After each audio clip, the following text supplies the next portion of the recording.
January 6, 2025, not January 20, 2025. This is the date where Congress is capable of lawfully putting forward any evidence that they have of executive action. 13848. How? By invoking the Electoral Count Reform and Presidential Transition Improvement Act of 2022, further clarification of the 1887 Act. Under the Electoral Count Reform and Presidential Transition Improvement Act of 2022 and the one prior to that, there are two methods in which a member can object to accepting a state's electors. The one we're going to focus on is when electors were not regularly given. And this second method can count for insurrection and also for foreign interference. So it includes an elector voting for an illegitimate candidate. So a Congress member can say, hey, we have evidence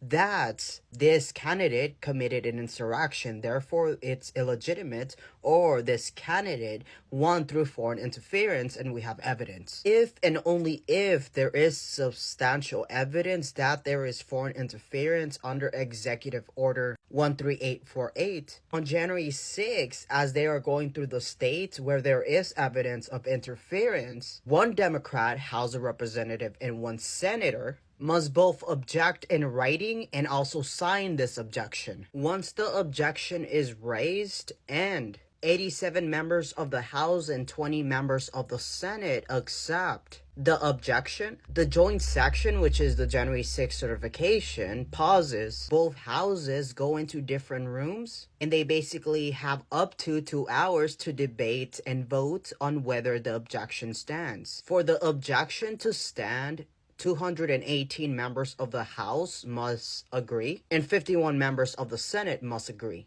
In an example, hypothetically, say there was interference in Georgia, so both a representative and senator must come forward when that state is called on and object to the electoral votes. You must first achieve what's required in order to even be capable of invoking the Electoral Count Reform Act. Then once that's achieved, then it splits and everyone talks about the evidence, etc. And then it has to reach this threshold in order for the objection to pass. So this is how the numbers are looking so far. Trump has 312 electors and Harris has 226 electors, which means that Trump has to lose at the minimum 43 electors in order for him to not have 270, because whoever has 270 becomes the president, which means that the evidence that the Democrats have under Executive Order 13848 has to be so significant that it removes 43, at the bare minimum, electors from Donald Trump. Upon successfully rejecting 43 electors from Donald Trump, assuming that Democrats maintain its unity, or an objection to pass, the House must agree, achieving a threshold of 218. Assuming that the Democrats maintain its unity, this means that it requires to defect 7 Republicans. So 7 Republicans is what would get a successful objection of a state if there is sufficient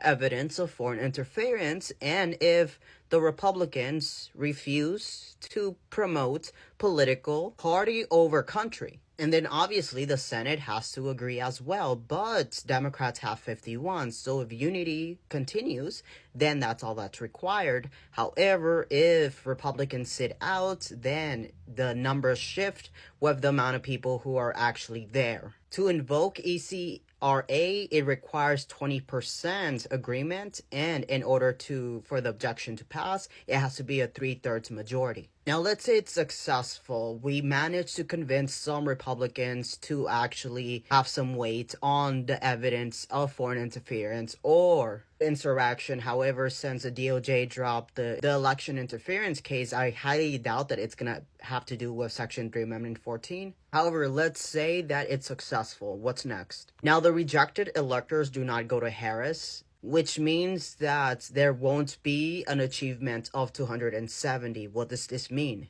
There's going to have to be a contingent election, which is what happens if no candidate gets a majority in the Electoral College. In this reality, the House of Representatives would choose the president and the Senate would choose the vice president. However, for the House to choose the president, it has to be each representative delegation having one vote, which means that California would have one vote, Texas would have one vote, New Hampshire would have one vote, Michigan would have one vote, and 26 states have to agree with the same president in order for that president to become the next president. So each House of Representatives state legislature is one delegation and they each have one vote. So the one who gets the majority votes within that delegation gets the vote. And whoever wins that becomes the president. If no one wins, then it gets much more complex because we're going to have to go through Amendment 12.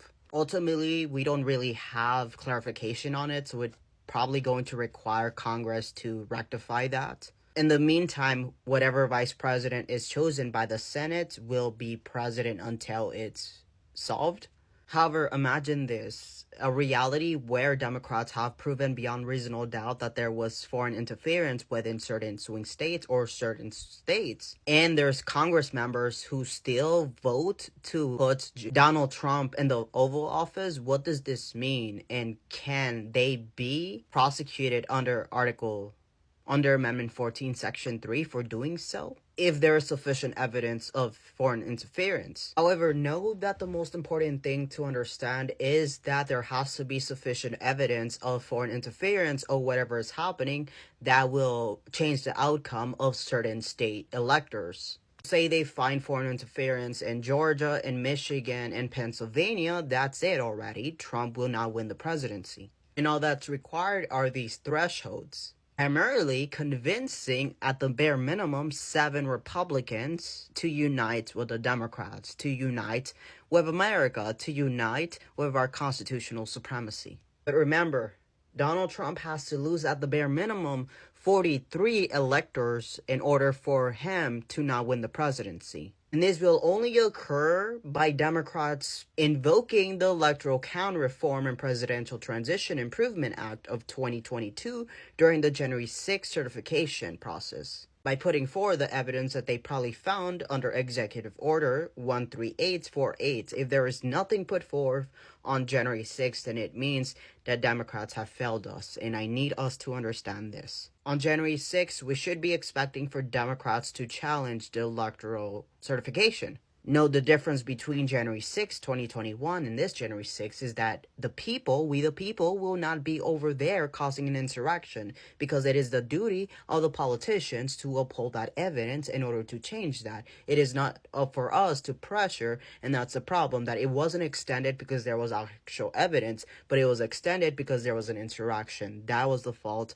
of Donald Trump for not actually using his resources in order to quell the insurrection. Now, he could have challenged it through Congress itself, but he wanted the people to pressure Congress, right? And in this reality with us on January 6th, we don't require to go to Washington, D.C. because it should be our Democratic politician leaders who will be challenging the results. And that's the lawful way in which we should be challenging the results, not by going and forcing through violence. See, that is why January 6th was an insurrection, because there was a constitutional process happening, and it should have been Congress who would have flagged anything that was happening, but it was the people. It was the people meant to unlawfully extend that certification. Right? But the difference is that on January 6th, they will have up until January 20 in order to figure everything out. We'll see if it goes down like this.